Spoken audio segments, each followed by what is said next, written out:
তরকারি বানাবো, পুঁইশাক কুমড়োর তরকারি। মাছের মাথায় লবণ হলুদ মাখিয়ে নেব, ডিমে আর মাছের মাথায় 1 চামচ হলুদ গুঁড়ো। মাথাটা লবণ হলুদ মাখিয়ে নেব। তেলটা গরম হচ্ছে, হোক। তা সুন্দর করে মাখিয়ে নিয়েছি।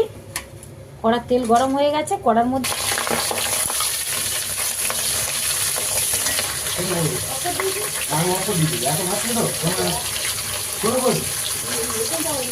মাখিয়ে নিচ্ছি, তাহলে আর ফাটবে না।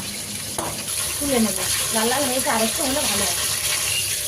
প্রচুর ফাটছে, বড় মাছের মাথা তো, তেল চর্বি আছে, তেলের মধ্যে পড়ে এরকম ফাটছে। লাল লাল করে আমি 2 পিস তেজপাতা, 2টো শুকনো লঙ্কা,